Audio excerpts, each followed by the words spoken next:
కాబట్టి ఈ సంవత్సరం 5,000 ఇచ్చినాడు.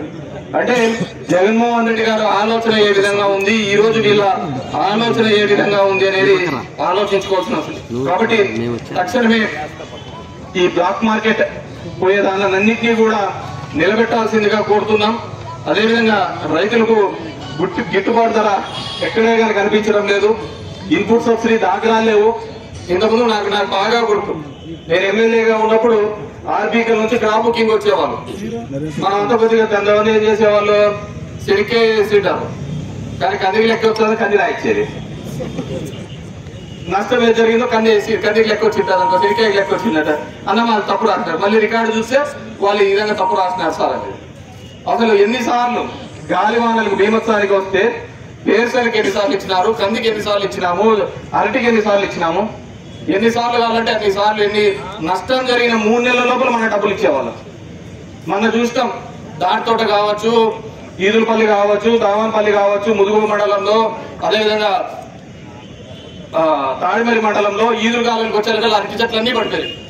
అందరూ వచ్చి ఫోటోలు దిగిపోయినారు. మేము అది చేస్తాం ఇది చేస్తాము. ఏ ఒక్కడైనా ఎవడైనా కానీ ₹1 రైతులకు ఇచ్చిన దాఖలాలైనా అలా వచ్చి అంటున్నాం. ఒక్కడు కూడా ₹1 రైతులకు ఇచ్చి ఆదుకున్న దాఖలాలు ఎక్కడా కనపడటం లేదు. కాబట్టి మనం అందరం కూడా ఆలోచించుకోవాల్సిన అవసరం ఉంది.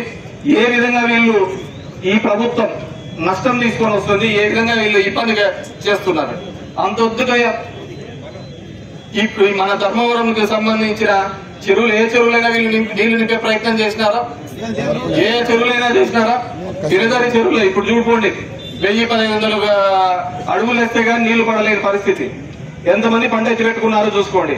కునుకుంటా పోయి చూడండి, ట్రాక్టర్లలో నీళ్లు తోలుతున్నారు. అగ్రహారం చెరువు నింపినారా ఎప్పుడైనా కనుక్కోండి, తాడిమర్రి చెరువు నింపినారా కనుక్కోండి, ముస్టూరు చెరువు నింపినారా, మల్కాపురం నింపినారా, లేకుంటే చింతలపల్లి చెరువు నింపినారా?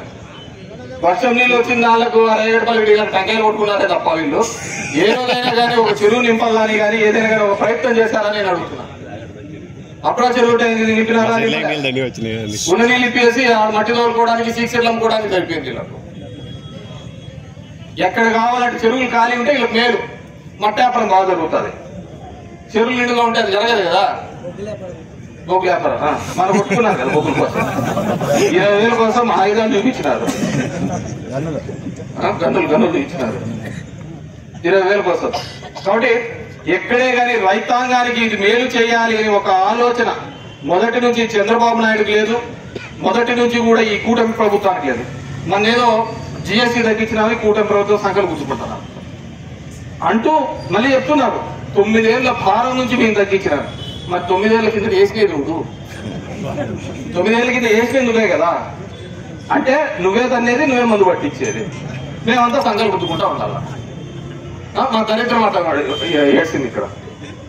ఈ రోజు హంద్రీనివో ద్వారా కావచ్చు, ఇది కావచ్చు. ఇప్పుడు జిల్లాడు పంట నేను ముదుగుపోయాలో తీసుకొని వచ్చిన 25,000 ఎకరాలకు ఆయకట్టి వల్ల ఎలక్షన్ల ముందు పొడిచినారు. కేతిరెడ్డి అన్యాయం చేసినాడు, కేతిరెడ్డి అది చేసినాడు, ఇది చేసినాడు అని నేను చెప్పిన. అయినా వాళ్ళకి రైతులకి డబ్బులు ఇచ్చేంత వరకు చేయద్దారు. వీళ్ళు ఏదో పొడిచేసినారు. మళ్ళీ గెలిచిన తర్వాత కూడా వచ్చినారు. దానికి సంబంధించి మంత్రులు వచ్చినాడో లేదు తెలుసు కానీ ఈ సత్యకుమారు వీళ్ళందరూ పోయినారంటే పోయి చెప్పినారు. ఇంతవరకు ఒక తట్టేడు మట్టి ఇచ్చినారా అని అడుగుతున్నా. ఆ రోజు నేను అన్యాయం చేసినానని చెప్పి చేసినారు కదా. మరి నువ్వెందుకు చేయలేకపోతున్నావు న్యాయము? నువ్వెందుకు ఇప్పలేకపోతున్నావు న్యాయము? కేవలం రాజకీయాల కోసమే తప్ప ఈ ప్రాంత అభివృద్ధి ఎవ్వరికే గానీ అవసరం లేదు.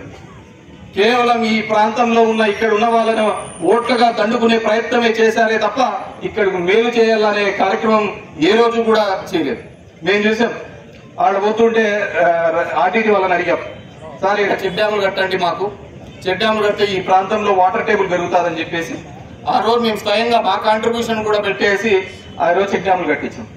దాని ద్వారా ఉప్పలపల్లి చెరువులు ఇవన్నీ కూడా నిండే పరిస్థితులు.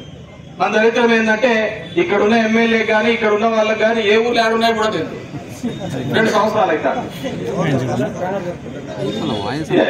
ఏ ఊరు ఎక్కడుందో కూడా తెలియదు, ఏ ఊరు ఏం సదుపాయాలు ఉన్నాయో లేవు. ఈయన వెంకయ్య నాయుడు పియ్య, ఈయనకి ఇంకా ఇద్దరు పియ్యలు, ఆ పియ్యలు కూడా ఇల్లు తిరిగేది.